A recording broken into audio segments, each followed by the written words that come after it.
안녕하세요. 목소리 도서관입니다. 글이 주는 힘을 좋아해요. 목소리가 주는 울림을 좋아해요. 여러분과 함께 세상의 진심을 공감하고 싶습니다. 오늘 여러분과 함께할 책은 김호연 작가의 불편한 편의점입니다.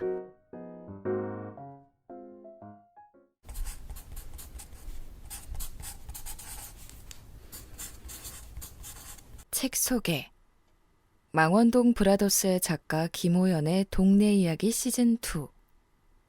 청파동 골목 모퉁이에 자리 잡은 작은 편의점을 무대로 힘겨운 시대를 살아가는 우리 이웃들의 삶의 속내와 희노애락을 따뜻하고 유머러스하게 담아냈다.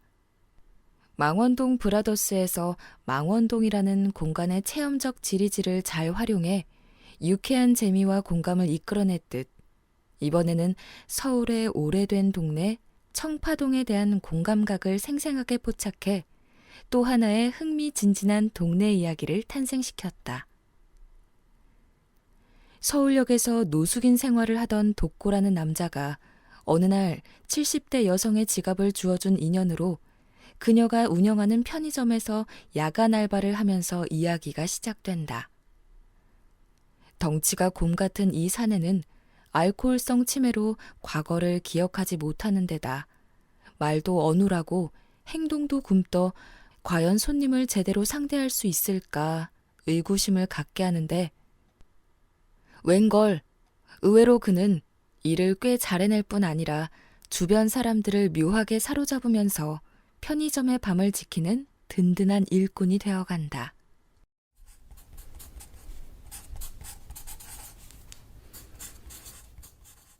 영화, 만화, 소설을 넘나들며 온갖 이야기를 써나가는 전천후 스토리텔러. 1974년 서울생. 고려대학교 인문대학 국어국문학과를 졸업했다. 첫 직장인 영화사에서 공동작업한 시나리오 이중간첩이 영화화되며 시나리오 작가가 되었다. 두 번째 직장인 출판사에서 만화 기획자로 일하며 쓴 실험 인간지대가 제1회 부천 만화스토리 공모전에서 대상을 수상하며 만화스토리 작가가 되었다. 같은 출판사 소설 편집자로 남의 소설을 만지다가 급기야 전업 작가로 나섰다. 이후 젊은 날 닥치는 대로 글쓰기를 실천하던 중 장편소설 망원동 브라더스로 2013년 제9회 세계문학상 우수상을 수상하며 소설가가 되었다. 장편소설 망원동 브라더스, 연적, 고스트라이더즈, 파우스터와 산문집 매일 쓰고 다시 쓰고 끝까지 씁니다를 펴냈고 영화 이중간첩, 태양을 써라의 시나리오와 남한산성의 기획에 참여했다. 2021년 망원동 브라더스에 이은 동네 이야기 시즌2 불편한 편의점을 출간했다.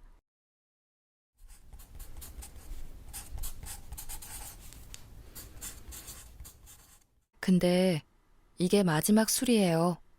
이거 먹고 술 끊는 조건으로 우리 가게 일 좀 봐줘요. 독고 씨의 커다란 머리가 갸우뚱거렸다. 제가요? 독고 씨 할 수 있어요. 곧 날 추워질 텐데 밤에도 따뜻한 편의점에 머물고 돈도 벌고 얼마나 좋아요. 염여사는 독고 씨의 눈을 똑바로 응시하며 답을 기다렸다. 독고 씨는 시선을 피한 채 곤란한 듯 광대를 연식 실룩이다가 작은 눈을 돌려 그녀를 살폈다. 저한테 왜 잘해주세요? 독고 씨 하는 만큼이야. 게다가 나 힘들고 무서워 밤에 편의점 못 있겠어요. 그쪽이 일해줘야 해요. 나 누군지 모르잖아요. 뭘 몰라. 나 도와주는 사람이죠. 나를 나도 모르는데 믿을 수 있어요? 내가 고등학교 선생으로 정년 채울 때까지 만난 학생 수만 수만 명이에요. 사람 보는 눈 있어요. 독고 씨는 술만 끊으면 잘할 수 있을 거예요. 그런데 담배 어떻게 그렇게 쉽게 찾았어요? 간밤에 담배 손님 많아서 후딱 외웠어요. 에세는 에세1, 에세 스페셜 골드, 에세 스페셜 골드 1mm, 에세 스페셜 골드 0.5, 에세 클래식, 에세 수 0.5, 에세 수 0.1, 에세 골든 리프, 에세 골든 리프 1mm. 독고 씨가 마치 구구단 외우듯 담배 종류를 줄줄 내뱉었다. 깜짝 놀란 시연은 한동안 멍하니 있다가 그의 말을 끊었다. 됐고요. 그걸 하루에 다 외웠다고요? 말없이 삼각김밥을 내려다보는 선숙의 귀에 독고 씨의 중얼거림이 들려왔다. 근데 김밥만 주면 안 돼요. 편지 같이 줘요. 선숙이 고개를 들어 독고 씨를 바라보았다. 독고 씨가 선숙을 똑바로 응시하고 있었는데 그런 그가 정말로 골든 리트리버처럼 보였다. 아들한테 그동안 못 들어줬다고 이제 들어줄 테니 말해달라고 편지 써요. 그리고 거기에 삼각김밥 올려놔요. 선숙은 독고 씨가 건넨 삼각김밥을 다시 내려다보며 입술을 깨물었다. 독고 씨가 바지 주머니에서 꼬깃꼬깃한 1,000원짜리 지폐 3장을 꺼냈다. 내가 사는 거예요. 어서 찍어요. 선숙은 상사의 지시를 따르듯 독고 씨가 시키는 대로 삼각김밥의 바코드 리더기를 가져갔다.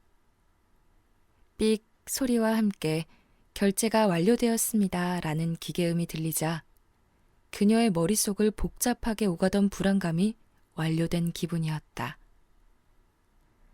사람 대신 개를 믿는 선숙은 착한 큰 개처럼 보이는 독고 씨의 말에 다시 한번 고개를 끄덕였다. 따뜻했다. 소주도 그 소주가 담긴 컵도. 사내가 경만을 위해 특별히 마련했다는 온기를 주는 물건도. 경만은 왕따였지만 이곳에서만큼은 왕따가 아니었다. 이놈의 불편한 편의점이 한순간에 자신만의 공간으로 돌아왔다. 경만은 VIP로 컴백한 기분이었다. 순식간에 참참참을 해치웠다. 그는 온기를 더 느끼고 싶었지만 일어나야 한다는 걸 알았다. 그런데 사장이 마치 값을 치러야 한다는 듯 경만 앞에 다시 나타났다.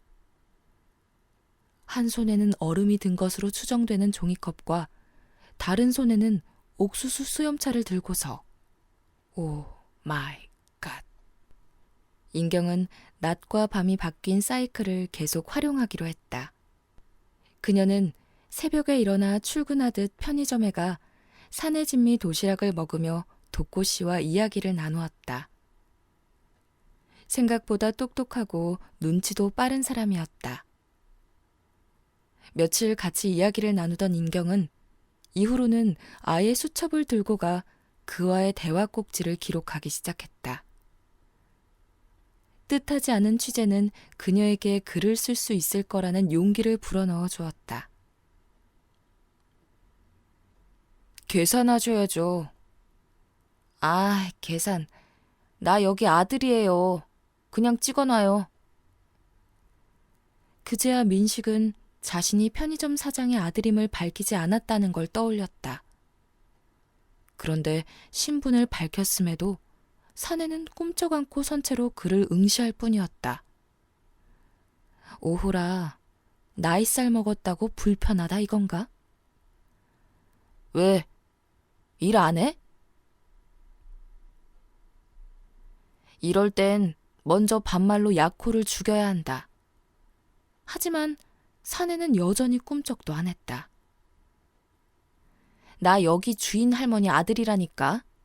못 알아들어? 증명 해봐. 뭐? 증명해보라고. 사장님 아들인 거. 지금 반말했냐? 너처럼. 야, 이 자식아. 너 사장님 못 봤어?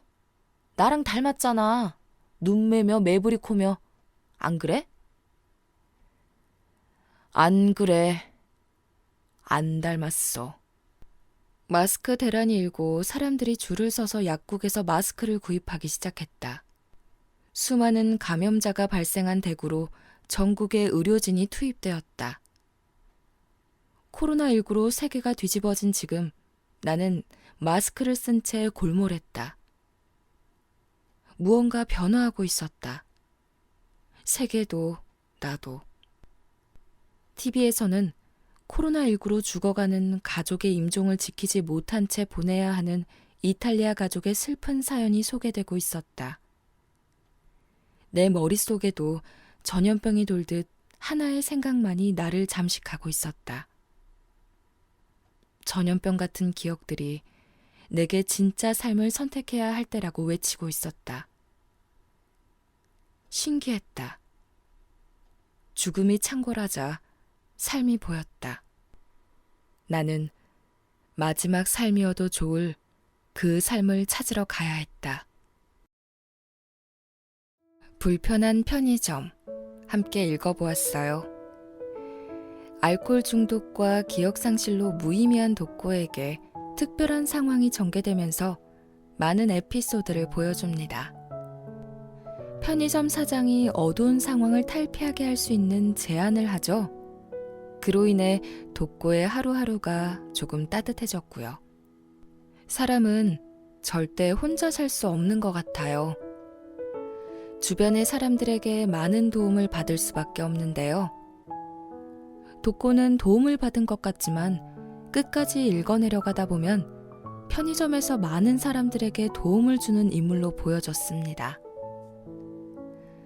버거운 하루를 살아가는 우리들. 오늘도 나에게 도움이 되어줄 사람을 만날지 몰라요. 그리고 내가 누군가에게 큰 도움이 되고 있을지도. 오늘도 도서관에 찾아와 주신 분들 진심으로 고맙습니다. 책 소개. 망원동 브라더스의 작가 김호연의 동네 이야기 시즌2. 청파동 골목 모퉁이에 자리 잡은 작은 편의점을 무대로 힘겨운 시대를 살아가는 우리 이웃들의 삶의 속내와 희노애락을 따뜻하고 유머러스하게 담아냈다. 망원동 브라더스에서 망원동이라는 공간의 체험적 지리지를 잘 활용해 유쾌한 재미와 공감을 이끌어냈듯 이번에는 서울의 오래된 동네 청파동에 대한 공감각을 생생하게 포착해 또 하나의 흥미진진한 동네 이야기를 탄생시켰다. 서울역에서 노숙인 생활을 하던 독고라는 남자가 어느 날 70대 여성의 지갑을 주워준 인연으로 그녀가 운영하는 편의점에서 야간 알바를 하면서 이야기가 시작된다. 덩치가 곰 같은 이 사내는 알코올성 치매로 과거를 기억하지 못하는 데다 말도 어눌하고 행동도 굼떠 과연 손님을 제대로 상대할 수 있을까 의구심을 갖게 하는데 웬걸 의외로 그는 일을 꽤 잘해낼 뿐 아니라 주변 사람들을 묘하게 사로잡으면서 편의점의 밤을 지키는 든든한 일꾼이 되어간다. 영화, 만화, 소설을 넘나들며 온갖 이야기를 써나가는 전천후 스토리텔러. 1974년 서울생. 고려대학교 인문대학 국어국문학과를 졸업했다. 첫 직장인 영화사에서 공동작업한 시나리오 이중간첩이 영화화되며 시나리오 작가가 되었다. 두 번째 직장인 출판사에서 만화 기획자로 일하며 쓴 실험 인간지대가 제1회 부천 만화 스토리 공모전에서 대상을 수상하며 만화 스토리 작가가 되었다. 같은 출판사 소설 편집자로 남의 소설을 만지다가 급기야 전업 작가로 나섰다. 이후 젊은 날 닥치는 대로 글쓰기를 실천하던 중 장편소설 망원동 브라더스로 2013년 제9회 세계문학상 우수상을 수상하며 소설가가 되었다. 장편소설 망원동 브라더스, 연적, 고스트라이더즈, 파우스터와 산문집 매일 쓰고 다시 쓰고 끝까지 씁니다를 펴냈고, 영화 이중간첩, 태양을 쏴라의 시나리오와 남한산성의 기획에 참여했다. 2021년 망원동 브라더스에 이은 동네 이야기 시즌2 불편한 편의점을 출간했다. 근데 이게 마지막 술이에요. 이거 먹고 술 끊는 조건으로 우리 가게 일 좀 봐줘요. 독고씨의 커다란 머리가 갸우뚱거렸다. 제가요? 독고씨 할 수 있어요. 곧 날 추워질 텐데 밤에도 따뜻한 편의점에 머물고 돈도 벌고 얼마나 좋아요. 염여사는 독고씨의 눈을 똑바로 응시하며 답을 기다렸다. 독고씨는 시선을 피한 채 곤란한 듯 광대를 연식 실룩이다가 작은 눈을 돌려 그녀를 살폈다. 저한테 왜 잘해주세요? 독고씨 하는 만큼이야. 게다가 나 힘들고 무서워 밤에 편의점 못 있겠어요. 그쪽이 일해줘야 해요. 나 누군지 모르잖아요. 뭘 몰라. 나 도와주는 사람이죠. 나를 나도 모르는데 믿을 수 있어요? 내가 고등학교 선생으로 정년 채울 때까지 만난 학생 수만 수만 명이에요. 사람 보는 눈 있어요. 독고씨는 술만 끊으면 잘할 수 있을 거예요. 그런데 담배 어떻게 그렇게 쉽게 찾았어요? 간밤에 담배 손님 많아서 후딱 외웠어요.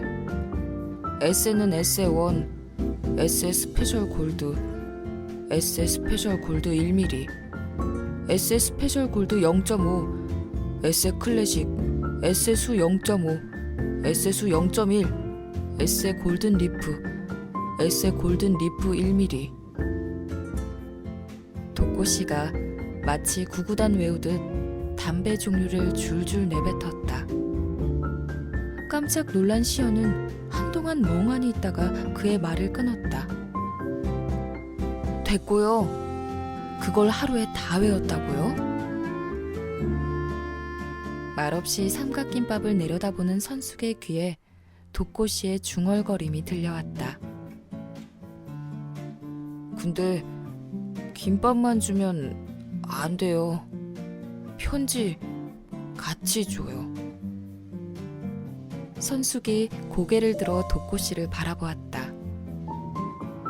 독고씨가 선숙을 똑바로 응시하고 있었는데 그런 그가 정말로 골든 리트리버처럼 보였다. 아들한테 그동안 못 들어줬다고 이제 들어줄 테니 말해달라고 편지 써요. 그리고 거기에 삼각김밥 올려놔요.